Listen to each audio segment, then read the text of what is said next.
नमस्कार आमर cooking channel अमरंधा घर के मैं आपण मन के बहुत बहुत स्वागत करुचे। आज मुझे आपण मन के लेके नहीं कि आसी चटपटा मटर आलू पराठार रेसिपी।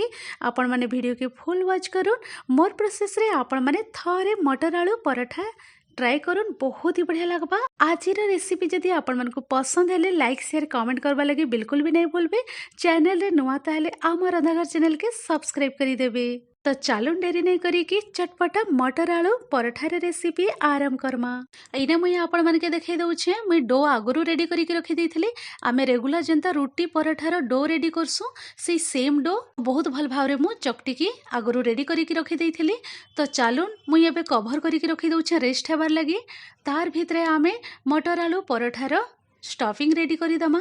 मटर आलू पराठार स्टफिंग रेडी करबार लगी इने मुई नहीं जाइछे आलू और मटर आ इने आलू के मुई भल करी धुई देइथिली। धुई साला परे इने मुई यूज करूछे एंता छोट छोट पीसेस रे काटी के आ इने हाफ कप नहीं जाइछे ग्रीन मटर। तो चलून आलू और मटर के आमे प्रेशर कुक करीदमा। आ इने देखि पारुथिबे गुटे प्रेशर कुकर नहीं जाइछे। प्रेशर कुकर रे आमे आलू और मटर के ऐड करीदमा। आलू मटर देई साला परे इने आमे पायन ऐड करीदमा जनता कि आलू मटर टिके बुड़ी की रही सेतकी पाइन यूज करमा।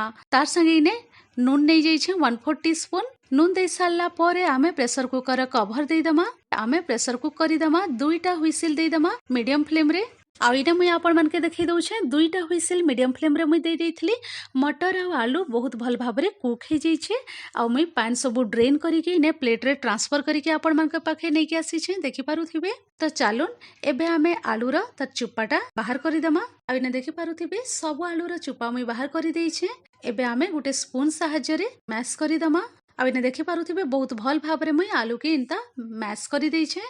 एबे आलू चकटा सब रेडी हो जाइए ताके मुई साइड करी के रखी दउछे। एबे आमे जिमा नेक्स्ट प्रोसेस के आ इने मुई गैस साइड के पळे आसीछे। कढ़ाई गरम हेबा लागि मुई रखी देइथिली। कढ़ाई हल्का रे गरम हो जाइए। तो चलून एबे आमे तेल ऐड करी दमा। इने मुई सोरिष तेल नै जाइए गुटे चामच। सोरिष तेल ऐड करी सारला परे आमे मीडियम फ्लेम रे गरम हेबा लागि छाड़ी दमा। आ इने देखि पारुथिबे तेल पूरा भल भाबरे गरम हो जाइए। तो चलून एबे आमे ऐड करी दमा इने 1/4 टीस्पून जीरा 1/4 टीस्पून पान मधुरी। तार संगे मुई नहीं जाइछे 1/4 टीस्पून कला जीरा कालंजी। आउ ई सब जिनिस के हमें किछि सेकेंड फुटबार लगी छाड़ी दमा। आ देखि पारुथिबे इने बहुत भल भाबरे सब जिनिस फुटी जाइछे। तो चलून ई पॉइंट रे ऐड करी दमा हमें कंचा लंका। आ इने देखि पारुथिबे कंचा लंका एंता छोट छोट पीस करी के मैं काटी के नहीं जाइछे। तार संगे नहीं जाइछे अदा ग्रेट करी के। तो चलून ई सब के हमें ऐड करी दमा। अदा और कंचा लंका ऐड करी सारला परे हमें किछि सेकेंड भाजी दमा मीडियम फ्लेम रे। अधा कंचा लंका भाजी सारा परे आमे इने ड्राई मसला सब ऐड करी दमा। ड्राई मसला रे मुई नहीं जाइछे हल्दी पाउडर नहीं जाइछे 1/4 टीस्पून। तार संगे मुई यूज करूछे इने Kashmiri red chili powder 1/4 teaspoon. स्वाद अनुसार आमे नून ऐड करी दमा। आ आमे लो फ्लेम रे किछि सेकेंड भाजी दमा। तो देखि पारुथिबे ने लो फ्लेम रे मुई मसला सब टिके भाजी देइछे हल्का रे। तो चलून ई पॉइंट रे आमे ऐड करी दमा आलू आ मटर जेन आमे चकटी के आगरू रेडी करी के रखिथलु। सब आलू आ मटर मैश के मुई ने ऐड करी दउछे। मटर आलू सब ऐड करी सारला परे आमे मीडियम फ्लेम रे 1 ରୁ 2 मिनिट भाजी दमा। 1 ରୁ 2 मिनिट भाजी सारला परे मुई ई पॉइंट रे ऐड करी दउछे जीरा पाउडर 1/4 टीस्पून। तार संगे बहुत ही चटपटा लगबा इने मुई ऐड करी दउछे चाट मसला 1/4 टीस्पून। जीरा पाउडर चाट मसला पाउडर ऐड करी सारला परे आमे आउ थरे सब जिनिस के भल करी मिसई दमा। मिसई दे सारला परे आमे 1 ରୁ 2 मिनिट पाखा पाखी लो टू मीडियम मझी रे रखी की फ्लेम के आमे कुक हेबार लागि छाड़ी दमा। 2 मिनिट पाखा पाखी हो जाइए बहुत ही बढ़िया चटपटा स्टफिंग रेडी हो जाइए। तो चलून ई पॉइंट रे मुई ऐड करी दउछे आमचूर पाउडर नहीं जाइए 1/4 टीस्पून। आमचूर पाउडर जदि आपण मांगर पाखरे अवेलेबल नै न ताहले आपण माने लेमन जूस गुटे छोट चामच यूज करि पारबे बहुत ही चटपटा लागबा। आ तार संगे इने मुई यूज करूछे कटा धनिया पतर। तो चलून कटा धनिया पतर सब ऐड करी सारला परे आमे भल करी मिसई दमा। मिसई दे सारला परे लो फ्लेम रे आमे 1 मिनिट एंदा भाजी दमा। तो इने देखि पारुथिबे लो फ्लेम रे मुई 1 मिनिट भाजी देइछे रेडी हो जाइए चटपटा मटर आलू रा स्टफिंग। तो चलून मुई फ्लेम के ऑफ करी दउछे आउ ठंडा हेबार लागि मुई छाड़ी दउछे।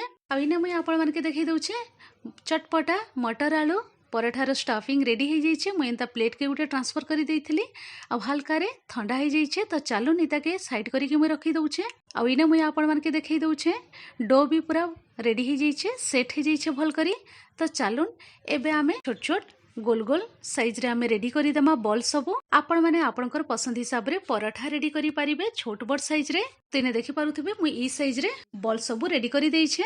तो चलुन आमे टिके अटा लगै दमा आ इने मुई अटा दे देइ छे देखि पारुथिबे आ आमे गिनार शेप देइ दमा। इने देखि पारुथिबे एंता राउंड राउंड राउंड राउंड करि के आमे गिनार शेप देइ दमा आ आमे स्टफिंग इने ऐड करि दमा।